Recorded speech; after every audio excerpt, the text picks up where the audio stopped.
Ok gars, aujourd'hui je vais essayer de tester un autre type de vidéo. Je réacte à Antoine Raka qui raconte des histoires d'Halloween. C'est parti. Le gars il fait peur déjà le mec. Et pendant tout le trajet, Masato il reste super silencieux. Et vu qu'Emily elle galère un peu en japonais, elle ose pas trop lancer la conversation. Déjà, le mood Je est précise que Emily elle est dans son lycée, elle étudie ça. et que sa femme et potentiellement ses enfants l'attendent à la maison et elle a hâte de les rencontrer. Mais quand ils arrivent enfin, après un long moment dans les transports en commun, Emily découvre un tout petit appartement. Ah ouais mais déjà les gars, l'ambiance, moi ça se voit direct. Quand tu vois que c'est bizarre, faut pas aller. Immédiatement, Emily, elle comprend qu'une famille ne peut pas vivre ici et elle demande à Masato s'il vit vraiment seul. Et il lui répond oui, car ma femme est décédée récemment. Bon, déjà, Wesh. Emily, elle n'ose plus rien dire, elle a peur de faire une gaffe. Et Masato lui présente sa chambre, là où elle va dormir. Et Emily reste sans voix, parce que l'appartement est minuscule, il n'y a qu'une seule chambre, dans laquelle se trouve un lit double et un tout petit lit simple. Bizarre. Mais les gars ils racontent très bien par contre l'histoire. Comprendre que le lit double, c'est celui où lui, il va dormir, et que le petit lit simple, c'est là où Emily va dormir. Mais ça veut dire qu'ils vont dormir dans la même pièce. Ah non c'est... Emily est ultra gênée par la situation, elle cherche un peu ses mots, et elle a pas le temps de parler que Masato lui propose déjà de passer à table. Donc ils commencent à manger sans trop se parler. Emily est de plus en plus nerveuse, et elle commence à se dire que ce voyage ne va pas du tout être comme elle se l'était imaginé. Mais si je vous raconte cette histoire, les amis, c'est parce que ça va pas s'arrêter là. Et ça va même sacrément empirer. Bon, ils sont en train de manger en silence, l'ambiance est trop chelou. Et d'un coup, Masato, il lui dit « T'es trop belle, tes cheveux sont vraiment magnifiques. » Il est bizarre. Mais il insiste. Il dit que c'est très rare de voir une fille aussi belle au Japon, et il dit même que dans la vraie vie, il a jamais vu une femme avec des aussi beaux cheveux. Il en a vu que sur internet et dans les jeux vidéo. Comment ça, mon ref ? De quoi tu parles ? Voilà, vous imaginez bien que Emily, elle se sent super mal. Un vieux daron qui sort des phrases pareilles à une fille qui est au lycée, c'est pas du tout normal. En plus, quand il parle d'elle, il utilise le mot femme, alors que c'est clairement une ado. Mais à ce moment-là, pour se rassurer, La méga elle se même. répète qu'elle doit pas bien comprendre les choses et qu'elle est en train de mal interpréter ce qu'il lui dit à cause de la barrière de la langue. Donc Emily change immédiatement de conversation, elle veut parler d'autre chose, et elle demande à Masato si elle peut charger son téléphone parce qu'elle a plus de batterie après toutes les heures de vol. Masato prend son téléphone et son chargeur, mais il lui dit qu'il n'a pas d'adaptateur parce qu'au Japon c'est pas les mêmes prises qu'en Europe. Mais par contre il la rassure, il lui dit que dès demain ils vont pouvoir aller acheter un chargeur. Mais pas tout de suite, là il est fatigué, il veut aller dormir. La soirée continue, Emily va à la douche, elle est dans la salle de bain qui est dégueulasse, et quand elle sort, elle se rend compte que Masato est déjà en train de dormir sur son lit. Elle s'installe, quelques mètres de lui, qui est déjà en train de ronfler. Elle se sent super mal, et elle se dit qu'elle doit rester un mois ici avec ce mec. Oh non, moi je pourrais pas. Donc bien évidemment, dans ces conditions,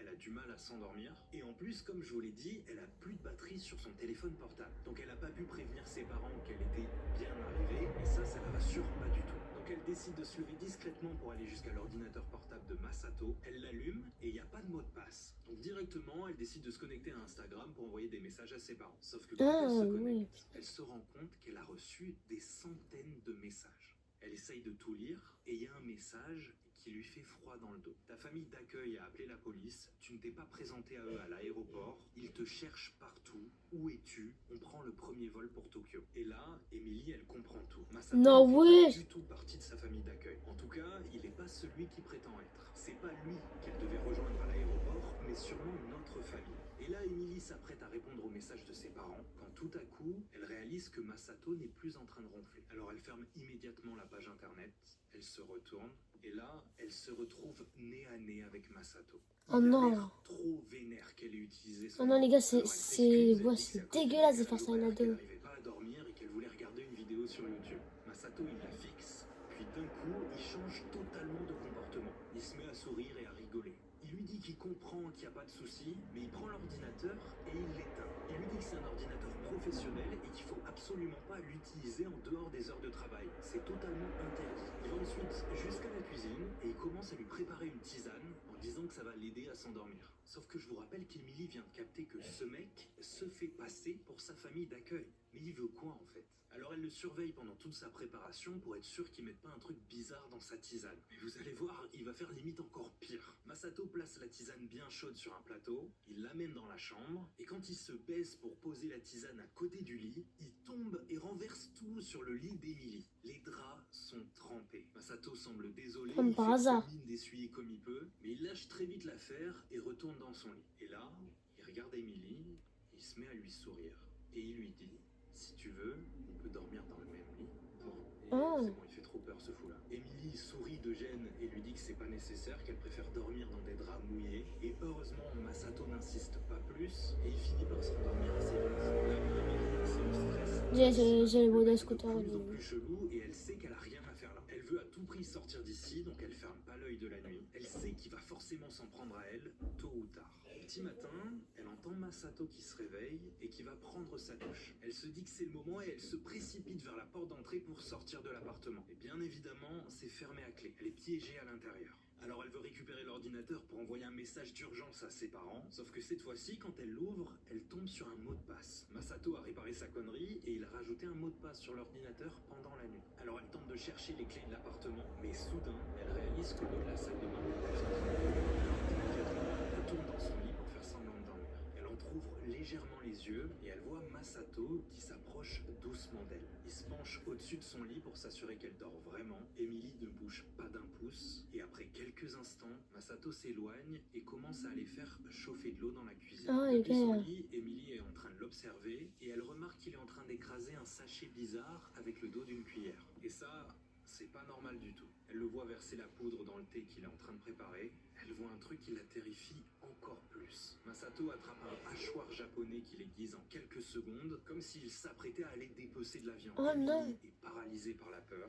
Elle comprend qu'il s'apprête à s'en prendre à elle et que les prochains choix qu'elle va faire vont définir si elle va vivre ou mourir.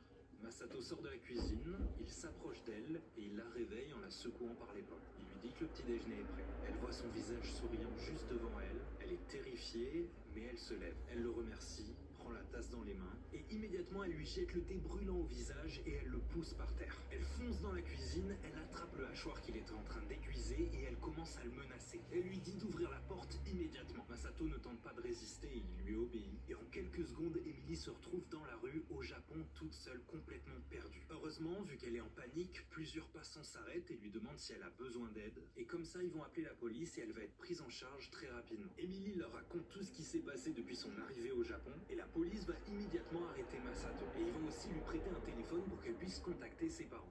Mais attendez les gars, c'est pas fini parce que Masato, il est passé aux aveux. En fait, il a expliqué un peu son mode opératoire. Ah, mais les gars, Masato là, il abuse. Lycée dans lequel Emily devait faire son échange scolaire. Et quelques semaines avant de son arrivée à Tokyo, il a volé un ordinateur portable qui appartenait au CPE du lycée. Et dans cet ordinateur se trouvaient toutes les informations sur les jeunes étudiantes qui venaient faire cet échange. C'est comme ça qu'il a eu accès à la photo d'Emily, à son nom, à son âge et à l'heure d'arrivée exacte de son vol à l'aéroport. Par contre, là, vous devez vous demander pourquoi la vraie famille qui devait récupérer Emily ne l'a pas vue à l'aéroport. Eh bien, en fait, la veille de son arrivée, Masato a envoyé un mail en se faisant passer pour le CPE du lycée, en disant qu'Emily allait finalement arriver dans un autre aéroport de Tokyo. C'est pour ça qu'ils l'ont pas vu sortir de l'avion, ils n'étaient pas au bon endroit. Et d'ailleurs, Masato, c'est pas son vrai prénom. C'est le prénom d'un des membres de la famille qui devait l'accueillir, mais c'est pas son prénom à lui. En réalité, il s'appelle Kazuki. Bon, le mec est complètement... Comme Kawasaki, frère. Emily a géré de ouf. Waouh, non, attendez les gars. Vous trouvez ça vraiment normal? Frère, Kawasaki ou je sais pas quoi, frère. C'est pas Kawasaki, mais frère, son nom c'est le truc d'une moto.